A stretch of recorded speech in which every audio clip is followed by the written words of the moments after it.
You're watching Mobo TV right now. My name is Annabel, and I am joined by the genius behind Bestie, YUNGEN featuring Young Bane. It's ADP. How's it going? Good, thank you. Thanks for having me.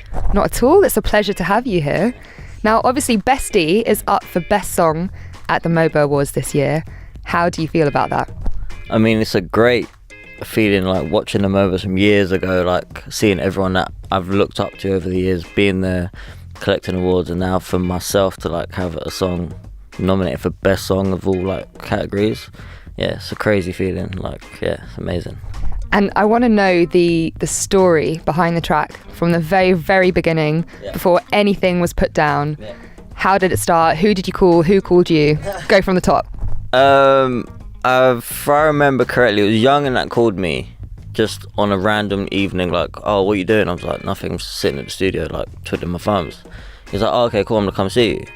So I think we were literally just chilling, like me, him, a couple of his friends, his manager, and then like a couple hours later, I just literally like pulled up a sound on the keyboard, and then I think it was literally the first thing like I played was the dum dum dum, and then he was like, yo, that's sick, and then I was like, alright, cool, continue making a beat, and then that was kind of it. He just started like rapping to it. He had a chorus on it already that he thought of, but he wasn't sure.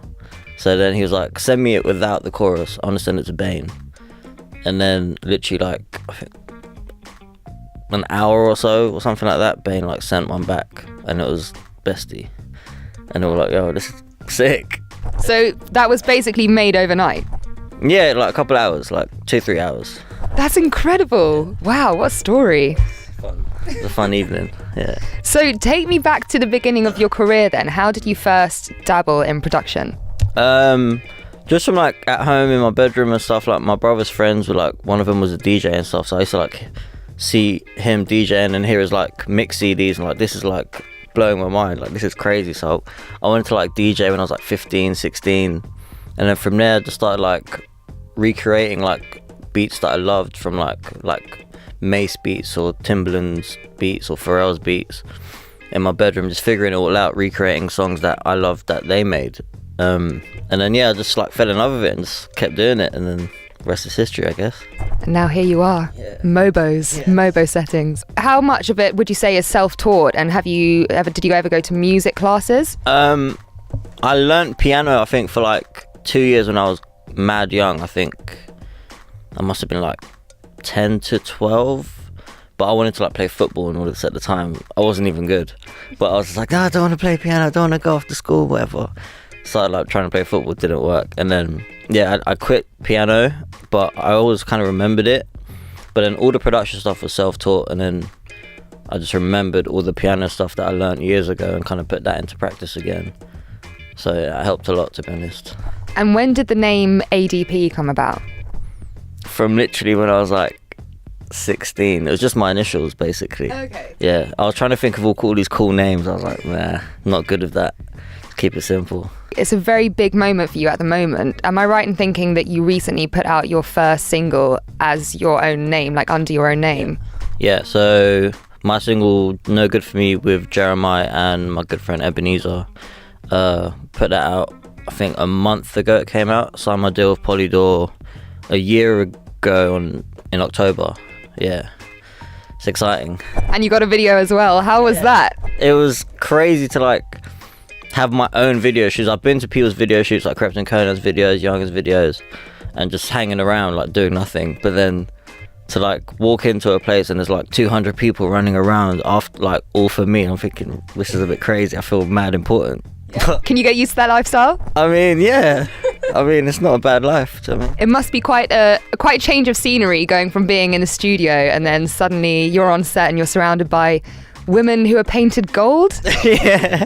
I mean, I love the studio life though, don't get me wrong. I'm always in the studio. Like, I find having to leave the studio and like go to like videos and stuff a bit of a burden at times. I just want to be in my like studio just chilling, making music, do you know what I mean? Because that's what I've come from.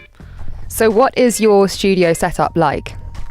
Just a dark room with coloured lights, velvet walls. Velvet walls? Yeah, it's like blue velvet in my room.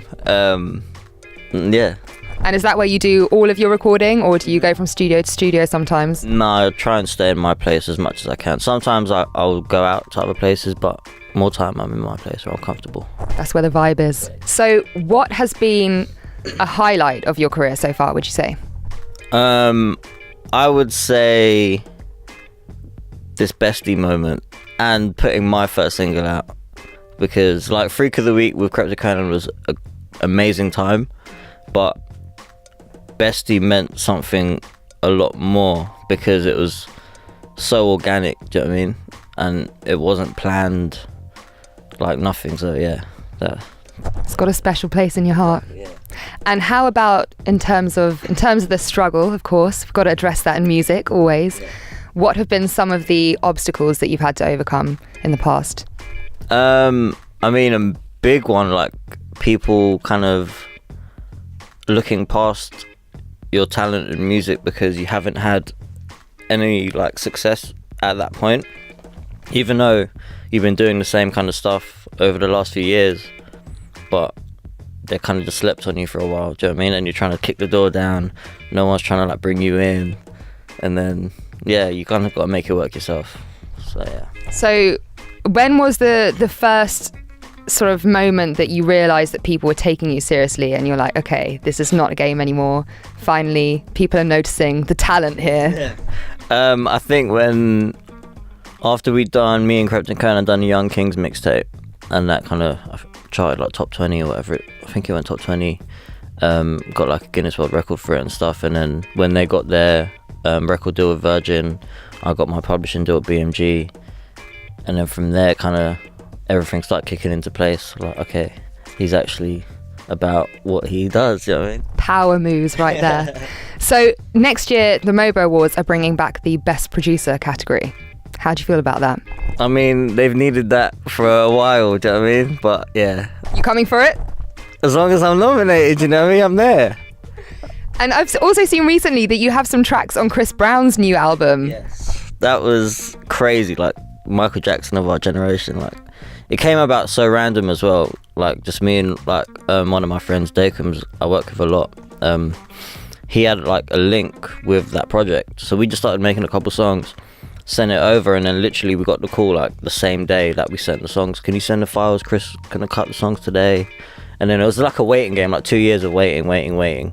And then eventually we got there, it came out. Yeah, and it was amazing. That is pretty incredible. Part of a really long album as well, I realised. Oh, I still haven't got through it.